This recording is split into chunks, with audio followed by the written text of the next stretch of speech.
या hello guys. आज हम इस वीडियो में देखेंगे कि किस तरह से गूगल एआई स्टूडियो का यूज़ करके हम अपनी वेब एप्लीकेशन बनाएंगे। तो हमारे लास्ट वीडियो में जैसे कि हमने गिटहब को पायलट का यूज़ करके हमने एक वेब एप्लीकेशन बनाई थी सिमिलर टू गुड बजट। इस वीडियो में हम गूगल एआई स्टूडियो का यूज़ करेंगे।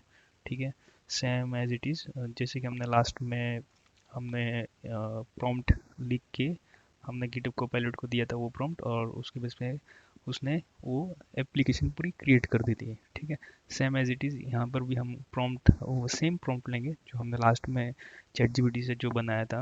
सो लास्ट टाइम जो हमने प्रॉम्प्ट यूज़ किया था गिटहब को पायलट में, वो यही प्रॉम्प्ट है जिसमें हमने उसको गिटहब को पायलट को दिया था और उसने इसके बेस पे पूरी एप्लीकेशन डेवलप कर दी थी। तो मैं इसको फिर से आपको रिमाइंडर कर देता हूँ कि हम जो एप्लीकेशन बनाई थी गिटहब कोपायलट का यूज़ करके, वो थी dot net 10 core MVC web application थी। ठीक है, और ये बजट मैनेजमेंट की एप्लीकेशन है जो कि similar to good good budget करके ऐप है जो। ठीक है, तो यहाँ पे हमने ये भी प्रॉम्प्ट दिया था कि जो सिमिलर यूआई डिज़ाइन, ठीक है, जो कि गिटहब कोपायलट यूज़ नहीं कर पाया था। ठीक है, वो एकदम सिंपल बेसिक यूआई उसने डिज़ाइन किया था जो डिफ़ॉल्ट थीम होती है जो डॉट नेट वेब एप्लीकेशन की। ठीक है, तो यहाँ पे हमने सारे जो मेन्यूज उसको देने हैं, जो क्रिएट करने हैं वेब एप्लीकेशन के, डैशबोर्ड किस तरह से होना चाहिए, उसमें क्या क्या फंक्शनलिटी होनी चाहिए, वो हमने सब यहाँ पे डिस्क्राइब करके डिस्क्राइब मतलब ये भी हमने एआई चैट जीपीटी से हमने ये सारा क्रिएट किया था, ये भी प्रॉम्प्ट। ठीक है, तो मैं यही प्रॉम्प्ट अब हम यहाँ पे गूगल एआई स्टूडियो में इसका यूज़ करेंगे। यहाँ पे अगर हम जैसे ai studio.google.com की वेबसाइट में जाएंगे तो यहाँ पे हमें ऑप्शन मिलेंगे कि build AI apps, second option chat with models. ठीक है, तो इन दोनों में से हम यहाँ पे बिल्ड एआई एप्स सेलेक्ट करेंगे। ठीक है, और यहाँ पे आपको एक बड़ा सा टेक्स्ट बॉक्स दिख जाएगा जिसके अंदर हमारा आइडिया मीन्स जो भी हमें डेवलप करना है वो हमें यहाँ पे मेंशन कर देना है। तो मैं यहाँ पे वही मेरा प्रॉम्प्ट है वो मैं यहाँ पे पेस्ट कर रहा हूँ। ठीक है, एंड देन यहाँ पे जैसे कि मॉडल हम देख लेंगे कौन कौन से मॉडल है।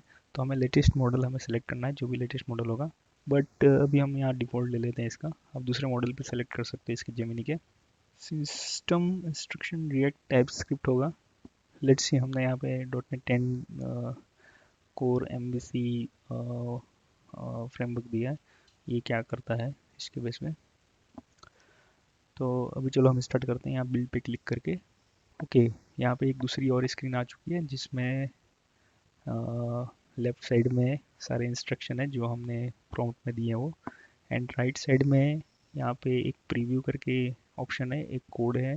तो प्रीव्यू में शायद वो हमारा जो वेबसाइट होगा, जो वेब एप्लीकेशन होगी वो डिस्प्ले होगी, एंड कोड में इस टैब में कोड हमारा सारा दिखेगा अगर उसका कोड देखना हो तो लेट्स सी ये क्या कर रहा है ये सारा। ओके, ये .NET 10 में नहीं बना रहा है, ये बना रहा है टाइप स्क्रिप्ट में जनरेट कर रहा है। हमने जबकि उसको दिया था कि .NET। तो फिर भी चलो हम चेक करते हैं कि मतलब किस तरह से ये क्रिएट करना है। तो यहाँ पे इसने क्या किया है कि ये एप्लीकेशन बिल्ड कर दी है, और आप लुक वाइज में देख सकते हो कि कितनी ब्यूटीफुल सी है। मतलब मीन्स कि ये सिमिलर टू स्मार्ट जो मीन्स गुड बजट ऐप है उसकी जैसी इसने बनाने का ट्राई किया है। और जो हमारा पिछला वीडियो था जिसमें इसने जो एप्लीकेशन बनाई थी जो गिटहब कोपायलट में, ठीक है, तो उसका वो बहुत ही बेसिक व्यू था, बट आप यहाँ पे देख सकते हो कि इसने किस तरह से अ, इतना अच्छा यूआई और प्लस मेन्यूज और सारे इसके जो भी टेक्स्ट है, ठीक है, जो टाइल्स यूज़ किया है वो कितना बहुत ही क्लासिक व्यू है। मीन्स बहुत ही अच्छा इसने लेटेस्ट सीसेस का यूज़ करके ये सारा बनाया है। तो हम पहले देखते हैं क्या क्या है। जैसे होम पेज में इसने monthly income, total expenses, remaining balance, saving progress क्या है, ठीक है। देन एनवेलप्स में इसने ये बनाया जैसे food, rent, transport, shopping, entertainment, utilities, savings. Okay, ये सब इसने देखते हैं। ओके, ये भी अच्छा है। देन गोल्स में ओके, वेकेशन फंड के लिए इसको सेविंग करना है, इमरजेंसी फंड के लिए। ओके, ये भी अच्छा है। सेटिंग्स में भी वाओ, मैंने यहाँ पे रुपीस सेलेक्ट कर दिया है। होम में जाके देखेंगे तो ये रुपीज़ में आ रहा है। वाह, मीन्स ये वर्किंग जैसा इसने बनाया है। ओके, तो यहाँ पे जैसे कि हम एक एक्सपेंस ऐड करेंगे, अभी जैसे कि 2680 रुपीज़ का इसमें एक्सपेंस शो कर रहा है। अभी मैं अपना और इसमें एक्सपेंस ऐड करता हूँ। लाइक 1000 मैंने किया फूड में किया है, ठीक है। और अभी मैं इसको कैश में दिया ऐसा मैं कर रहा हूँ, ठीक है। व्हाट डिड यू बाय, मैं यहाँ पे लिख देता हूँ लंच, ठीक है। और सेव ट्रांजेक्शन, ठीक है। तो यहाँ पे आप देख सकते हैं कि ये इफेक्ट आ गया। पहले 2680 था, अभी 1000 मैंने ऐड किया, तो ये यहाँ पे 3680 रुपीज़ यहाँ पे आ गया, ठीक है। यू आर ओवर बजट दिखा रहा है क्योंकि 850 रुपीज़ ऊपर हो गया, ठीक है। जो लिमिट थी उससे क्रॉस हो गया, ठीक है। देन मिस फूड बजट का हमने एक यहाँ पे एक फिक्स कुछ दिया था, ठीक है। तो वो हमारा पूरा स्पेंड हो गया उसमें। तो यहाँ पर भी देखो ये रिफ्लेक्ट हो गया, मीन्स प्रॉपरली ये डेटाबेस के साथ में, ठीक है। इसका कोड देखते हैं यहाँ पे क्या क्या उसने क्रिएट किया है। तो ये टोटल इसने टाइप स्क्रिप्ट में इसने जनरेट किया है, ठीक है। तो यहाँ पे देख सकते हैं, इसको हम थोड़ा सा ड्रैग करके बड़ा करने का ट्राई करेंगे। जो मेन फाइल है इसकी, ठीक है, ऐप डॉट टेक्स्ट। तो आप देख सकते हो किस तरह से इसने कोड जनरेट किया है, टाइप स्क्रिप्ट में किया है। तो अभी इसने यहाँ पे कोई भी डेटाबेस का यूज़ नहीं किया है यहाँ पे। टोटली शायद ये एज ए कैशिंग की तरह ही इसने यूज़ किया हुआ है, ठीक है। तो जैसे गिटहब कोपायलट ने हमें एक एसक्यूएल का डेटाबेस बना के उसमें मतलब एसक्यूएल के डेटाबेस में वो स्टोर कर रहा था, ठीक है। लेकिन यहाँ पे ये एज ए कैशिंग में ही सारा पूरी तरह से ये स्टोर कर रहा है। तो और प्लस हमने इसको डॉट नेट 10 में कहा था, तो इसने ऐसे टाइप स्क्रिप्ट में ही सपोर्ट करता है ये इसकी वेब एप्लीकेशन में। अगर हमें इसका डॉट नेट 10 में अगर बनाना हो हमें, ठीक है, डॉट नेट 10 कोर में, तो हमें इसके लिए हमारे जो विजुअल स्टूडियो कोड है, ठीक है, उसमें हमें इंटीग्रेट करना पड़ेगा ये जेमिनी मॉडल, ठीक है। देन उसका यूज़ करके हम फिर क्रिएट कर सकते हैं ये एप्लीकेशन, ठीक है। लेकिन यहाँ पे ये टाइप स्क्रिप्ट ही सपोर्ट करता है, एक लिमिटेड है इसमें, ठीक है। लेकिन ये भी इसने बहुत इसका हम वापस प्रीव्यू टैब पे क्लिक करेंगे तो यहाँ पे ये पूरा प्रोजेक्ट आप यहाँ पे डाउनलोड भी कर सकते हो, ठीक है। देन आप इसमें डायरेक्टली इसको डिप्लॉय भी कर सकते हो। ओके, तो आप ये शेयर भी कर सकते हैं कोड, ये ऐप, ठीक है। आप यहाँ पे डिफरेंट डिवाइस में भी आप टेस्ट कर सकते हो किस तरह से मोबाइल का इसका लुक है। तो इसने तो VS कोड में इसको इंटीग्रेट करने के लिए जेमिनी कोड को हम क्या करेंगे, यहाँ पे हमारे VS कोड में एक्सटेंशन में जाएंगे, ठीक है। एक्सटेंशन में जाने के बाद में यहाँ पे हम जेमिनी कोड असिस्ट लिखेंगे, ठीक है। देन यहाँ पे इसको इंस्टॉल करेंगे, इसको ट्रस्ट पब्लिश एंड इंस्टॉल पे क्लिक कर देते हैं।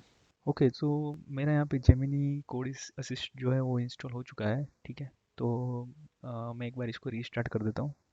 Okay, so visual studio code को रीस्टार्ट करने के बाद में क्या करना है कि यहाँ पे राइट बॉटम पे तो ये एक आइकन दिखेगा जेमिनी स्टूडियो का, वहाँ पे आपको क्लिक करना है। तो आपके लेफ्ट हैंड साइड में एक ये सेक्शन ओपन हो जाएगा, ठीक है, जेमिनी कोड असिस्ट का। उसमें यहाँ पे कुछ चीज़ पूछेगा कि विजुअल स्टूडियो कोड में रेस्ट्रिक्शन है ये, ठीक है। तो आपको ये इनेबल करना पड़ेगा, ठीक है, SSL सर्टिफिकेट्स के रिगार्डिंग। तो यहाँ पे इनेबल पे क्लिक कर देना है। ये इस पे क्लिक करने के बाद ये फिर से रिस्टार्ट कर देगा। और यहाँ पे अब फिर ये साइन इन के लिए पूछ रहा है, तो मैं क्या कर देता हूँ, साइन इन कर देता हूँ। तो यहाँ पे मेरा साइन इन कंप्लीट हो चुका है गूगल के साथ में, ठीक है। तो फिर इसके बाद में इस तरह से मेरा ये जो इसका बॉक्स आ गया जेमिनी कोड असिस्ट का।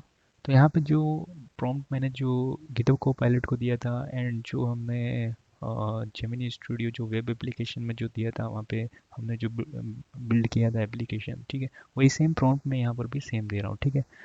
तो जो जेमिनी स्टूडियो में जो हमने दिया था वो उसने टाइप स्क्रिप्ट में जनरेट करके दिया था हमारा कोड, ठीक है। लेकिन यहाँ पे मैं इसको देता हूँ, ट्राई करते हैं ये डॉट नेट 10 में बनाता है कि नहीं बनाता है, ठीक है, एप्लीकेशन।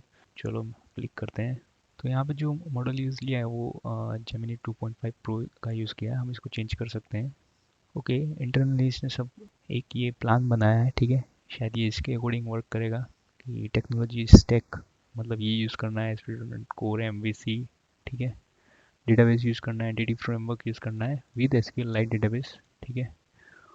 फ्रंट एंड में बूटस्ट्रैप 5 यूज़ करना है, चार्ट यूज़ करना है, ठीक है। ये सारा चीज़ यूज़ करना है। प्रोजेक्ट का स्ट्रक्चर क्या है इसने पूरा डिफाइन कर दिया, ठीक है। इसके बेस पे ये शायद डेवलप करेगा। UI UX डिज़ाइन फिलोसॉफी, ठीक है, mobile first, card based layout, ठीक है, ये सारा इसने एक पूरा फ्लो डिफाइन कर दिया कि इस तरह से इसको डेवलप करना है। Install necessary package from the NuGet, NuGet से ये पैकेज इंस्टॉल करेगा। ठीक है, तो इसने ये सारा चीज़ कर दिया है। यहाँ पे कुछ रन भी कर रहा है शेल कमांड से। देखते हैं, यहाँ पे cs फाइल भी बना रहा है, like envelope.cs, transaction.cs। Okay, I am creating the goal entity. Okay okay, code में जाके देखते हैं क्या इसने क्रिएट किया।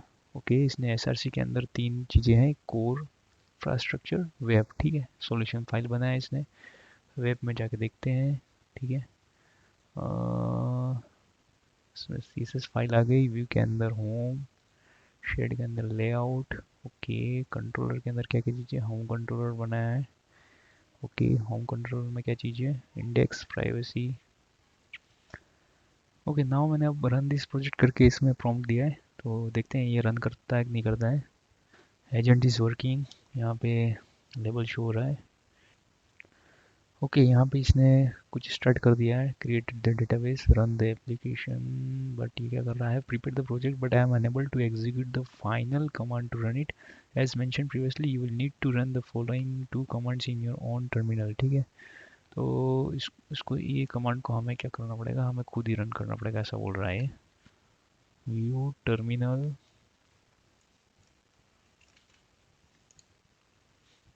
ओके, ये एरर आई, मैं अब ये एरर इसको मैं देता हूँ। ओके, मैंने इसको जो एरर है वो इस पोस्ट कर दिए, देखते हैं ये क्या सॉल्व कर पाता है कि नहीं पाता है। ओके, अभी ये फिर से बोल रहा है कि आप ये ट्राई करो, तो हम dot net restore smart budget dot solution. Okay, यहाँ पे ये कुछ स्टार्ट हो गया, रीस्टोर, रीस्टोर होना। ओके, बिल्ड सक्सीडेड हो गया है। Then after the that command complete successful, please run the database update. Okay, अब हम डेटाबेस अपडेट की रिगार्डिंग यहाँ पे। ओके, ये बिल्ड होना स्टार्ट हो गया है हमारा project finally. Oh, build failed, use dot net build to see the error. Okay, तो हम dot net build command fire करते हैं। ओके, यहाँ पे कुछ एरर दिया है, तो ये एरर हम इसको पोस्ट करते हैं जेमिनी को, देखते हैं कि क्या। ओके, इसने ये फिर से कुछ सॉल्यूशन दिया है, तो हम पहले रीस्टोर करते हैं इस प्रोजेक्ट को। मैं यहाँ क्लिक करता हूँ। ओके, यहाँ पे बिल्ड सक्सेसफुली हो गया। नाउ अपडेट द डेटाबेस, हम सेकंड यहाँ पे कमांड फायर करते हैं। ओके ओके, बिल्ड सक्सीडेड हो गया है, बट अनहैंडल्ड एक्सेप्शन आया है। Could not load file assembly this. ठीक है, तो ये हम फिर से जेमिनी को देते हैं। उसका क्या ये सॉल्यूशन देता है वो देखते हैं। ओके, एजेंट इज़ वर्किंग, फिर से। ओके, अब ये बोल रहा है कि आप क्लीन करो सॉल्यूशन को। ठीक है, ये कमांड के थ्रू हम क्लीन करते हैं। यहाँ पे ms build का एरर है, the file does not exist. ठीक है, तो यहाँ पे हम इसको देते हैं क्या वो। ओके, पहले ये जो डायरेक्टरी बोल रहा है उस डायरेक्टरी में अपन मूव होते हैं। ठीक है, वैसे तो वही डायरेक्टरी में है। अब हम ये कमांड लेके फिर से हम रन करते हैं। ओके, ये जो क्लीन तो कर दिया है, बट जो रिस्टोर है वो देखते हैं, ये वाला सेकंड कमांड, इसमें क्या होता है। ओके, रिस्टोर कंप्लीट हो गया। नाउ ये जो हमारा थर्ड कमांड है वो हम फायर करते हैं। अब फाइनली हो जाना चाहिए, बहुत इसने एरर एरर खेल लिया। ओके, ये सेम एक्सेप्शन दे रहा, unhandled exception, system dot I dot file not found, system dot run time जो है वो इसको मिल नहीं रहा है। ठीक है, फाइल नेम ये मिल नहीं रहा। एक्चुअली इसको प्रॉब्लम क्या है, ये इसको सॉल्व करना चाहिए। ये जो फाइल है वो क्यों नहीं मिल पा रही है। ओके, इसमें ये कैश क्लियर कर रहा है इस कमांड से, dot net NuGet local all clear के कमांड से ये कैश क्लियर कर रहा है। देन अगेन हम ये क्या बोल रहा है कि डॉट नेट रीस्टोर, ये सॉल्यूशन को रीस्टोर करो ऐसा बोल रहा है, तो हम रीस्टोर कर देते हैं।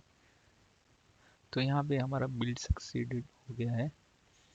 तो हम क्या करते हैं, थर्ड कमांड फिर से फायर करते हैं। बस इसी कमांड पे हमारी अटक जाती है। अगेन सेम वही एरर है, अभी इसको कैसे सॉल्व करना। मैं फिर से इसको प्रॉम्प्ट में देता हूँ कि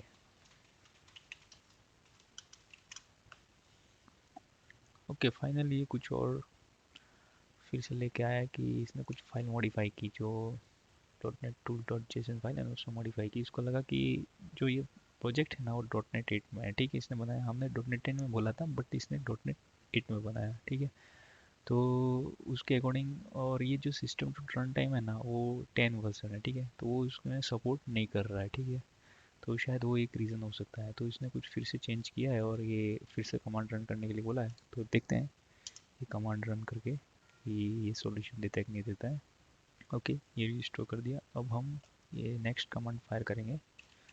ओके अभी कुछ और ही प्रॉब्लम आया, मीन्स डिफरेंट एरर आई। ओके तो हम उसको अब ये प्रॉम्प्ट देते हैं कि ये इशू आ रहा है।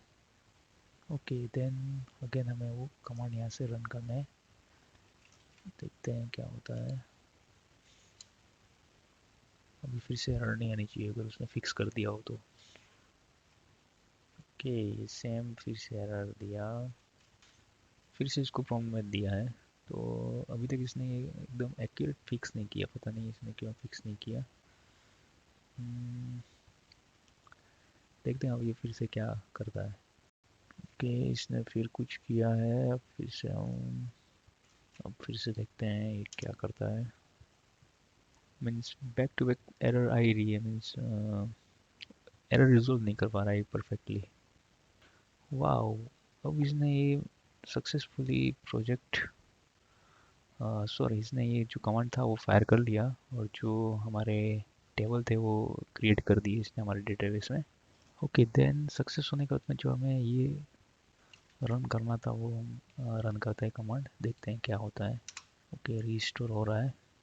ओके इसने ये सक्सेसफुली डॉट नेट प्रोजेक्ट है ना वो रन कर लिया है इस यूआरएल पे। तो हम क्या करते हैं, इसको हम ओपन करते हैं। तो पता नहीं, बहुत ही बेसिक यहाँ पे तो ये बना है, कुछ आ नहीं रहा है। तो हम क्या करते हैं कि इसको जो इसका इंस्पेक्ट एलिमेंट के थ्रू जो, ओके इसका जो सोर्स फाइल है हम दे देते हैं।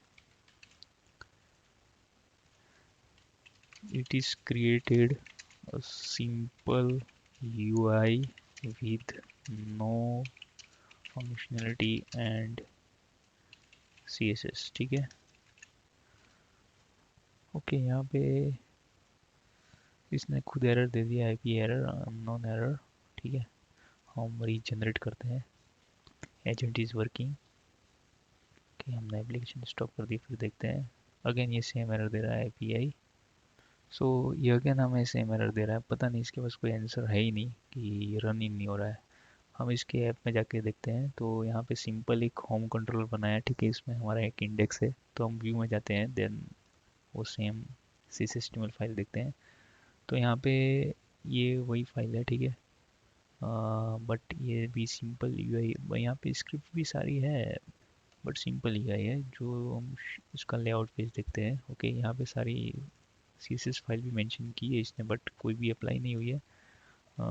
फिर से हम इसको रन करके ट्राई करते हैं, डॉट नेट रन, ठीक है। ओके प्रोजेक्ट का नाम देते हैं dot net run. I don't know ये क्यों वर्क नहीं कर रहा है, बट ये जैसे गिटहब कोपायलट की तरह ये वर्क नहीं कर पा रहा है। उसका डिजाइनिंग पार्ट और कुछ मिसिंग था डेवलपमेंट में, बट इट्स ओके उसने पूरी तरह से वर्क किया। एटलीस्ट एक एप्लीकेशन, एक वर्केबल एप्लीकेशन, वर्किंग एप्लीकेशन उसने प्रिपेयर की। बट यहाँ पे एक वर्किंग एप्लीकेशन ये क्रिएट नहीं कर पाया। इसने कोड तो जनरेट किया बट ये वर्किंग कंडीशन में नहीं है। यहाँ पे लेआउट भी है, इसको यहाँ पे लेआउट, ओके यहाँ पे लेआउट पे जो वो इसमें इंडेक्स पेज में नहीं दिया है, तो मे भी वही रीज़न हो सकता है। अपन क्या करते हैं यहाँ एक फोर्सफुली अपन एक इसको लेआउट पेज दे देते हैं, ठीक है। मीन्स लेआउट पेज ये असाइन कर देते हैं यहाँ पे। सेव करके ट्राई करते हैं फिर से डॉट नेट रन करने के लिए, ठीक है। ओके यहाँ पे ये dot net run command fire हो चुका है, देखते हैं अब क्या इसका आउटपुट होता है। ओके यहाँ पे ये पेज वर्क नहीं कर रहा है ऐसा बोल रहा है। after providing that layout page. Okay, currently unavailable. Okay, यहाँ पे एरर आई, बहुत सारी एरर आई यहाँ पे, एक्सेप्शन आ रहे हैं. Invalid operation layout page view layout HTML could not be located the following location searched views home. Okay तो ये एरर के बेस पे हम क्या करते हैं कि यहाँ पे पूरा लोकेशन देते हैं उसका, ठीक है. Views shared and layout dot C S T M L. Okay, now अपन इसमें फिर से डॉट नेट रन करते हैं, फिर से यहाँ पे जाके रन करने का. ओके, नाउ इसने कुछ यूआई बना दिया है यहाँ पे, कुछ रिपोर्ट भी बना है यहाँ पे. देन ये रुपीज़ में है, यहाँ पे मेन्यूज है ऊपर, home, envelopes, reports, goals, settings, ठीक है. तो ओके, अब यहाँ पे हम क्या करते हैं कि एक्सपेंस में जाते हैं. अभी टोटल एक्सपेंस 2500 है, मैं प्लस करता हूँ, इसके अंदर हम 1000 हम ऐड करते हैं. कैटेगरी सेलेक्ट करता हूँ फूड, ठीक है. डेट सिलेक्ट करता हूँ आज की. देन पेमेंट मोड में सेलेक्ट करता हूँ कैश. लंच लिया था तो मैं सेव एक्सपेंस पे क्लिक करता हूँ. कुछ एक्शन हुआ नहीं यहाँ पे, फिर से ट्राई करते हैं. अगेन कोई एक्शन हुआ नहीं. कोड में जाके देखते हैं, कुछ एरर नहीं आई यहाँ पे. ओके, अगेन क्लिक किया, इंस्पेक्ट एलिमेंट करके देखते हैं. कंसोल में जाते हैं, fail to load resource, the server responsive with status four not four, ठीक है. ये तो साइट डॉट जेएस. ओके, तो साइट डॉट जेएस यहाँ पे मिल नहीं रही है इसको, तो उसको अपन देखते हैं यहाँ पे. तो लेआउट पेज में होगी, साइट डॉट जेएस लोड नहीं हो पा रही होगी. ओके, तो जेएस के अंदर यहाँ पे जेएस दिख नहीं रही है कहीं पर भी, साइट डॉट जेएस. हम यहाँ पे सर्च करते हैं. ओके, कहीं पर भी साइट डॉट जेएस दिख नहीं रही है. हम जेमिनी को पूछते हैं, site dot JS is not available. Okay, मैंने एक्सेप्ट किया, उसको कुछ राइट करना था जेएस फाइल को. Okay, agent error, non error, इस तरह से ये डिस्क्राइब कर रहा है. हम कोड में वापस जाते हैं. इसने जनरेट किया कि नहीं किया वो देखते हैं. ओके, यहाँ पे इसने जेएस जनरेट कर दिया, ठीक है. तो हम क्या करते हैं, जेमिनी कोड असिस्ट को छोड़ देते हैं और खुद रन करते हैं, ट्राई करते हैं डॉट नेट रन, ठीक है. ओके, यहाँ पे इसने रन कर दिया है. तो हम क्या करते हैं, एक बार इसको रीलोड करते हैं एप्लीकेशन को, ठीक है. अब हम यहाँ पे बजट में जाते हैं. देन अब हम 100 रुपीज़ ऐड करेंगे और फूड कैटेगरी ऐड करेंगे और आज की डेट लेंगे. देन कैश लेते हैं, ठीक है. और यहाँ पे मैं लंच लिखता हूँ. Okay, still not working. Inspect element में जाते हैं, कंसोल में जाते हैं, अभी कोई एरर नहीं है, ठीक है. डोंट नो वर्क किया कि नहीं किया. मैं फिर से क्लिक करता हूँ, एक बार और क्लिक करते हैं, क्लोज बटन पे वर्क किया, बट कोई इफेक्ट दिखा नहीं. एनवलप में जाते हैं, एनवलप चल नहीं रहा है, वापस मैं बैक जाता हूँ. रिपोर्ट्स भी वर्क नहीं कर रहा है, गोल भी वर्क नहीं कर रहा है. देन सेटिंग मीन्स फाइनली अब मैं यहाँ पे स्टॉप कर रहा हूँ. अभी मैं ज़्यादा इसमें और डीप में नहीं जा सकता. मैं फ्रस्ट्रेट हो चुका हूँ, अब मैं इसको झेल नहीं सकता, इसको आगे जेमिनी स्टूडियो को. मीन्स अगर मैं फाइनली रिव्यू दूँ तो इसका जो वेब वाला वर्जन था वो बहुत अच्छा था, जो टाइप स्क्रिप्ट में इसने पूरा प्रोजेक्ट रन करके बेटर यूआई इसने बना के दिया था विद वर्किंग एप्लीकेशन, ठीक है. बट यहाँ पे विजुअल स्टूडियो के मैं इंटीग्रेशन करने के बाद में ये इतना अच्छे से वर्क नहीं कर पा रहा है. इसका जो हमने बहुत ट्राई किया, हमने मैन्युअली भी कोड ट्राई किया, देन स्टिल ये वर्क नहीं कर पा रहा है. पता नहीं क्यों नहीं वर्क किया. इस साइट डॉट जेएस इसने, ओके साइट डॉट जेएस इसने कुछ बनाया ही नहीं है, ठीक है. लास्ट एक और ट्राई कर लेते हैं. Site dot JS is blank. Okay, means ये वर्क नहीं कर पा रहा है. तो इस वीडियो को यहीं एंड करते हैं. और मैं अगर सजेस्ट करूँगा तो गिटहब को पायलट में ही जाए, उसमें मैन्युअल वर्क रहेगा यूआई डिज़ाइनिंग में. और अगर आप टाइप स्क्रिप्ट में जाना चाहते हो तो जो वेब एप्लीकेशन है इसकी जेमिनी स्टूडियो, ठीक है, आप उसमें जाके क्रिएट कर सकते हो. So thank you guys.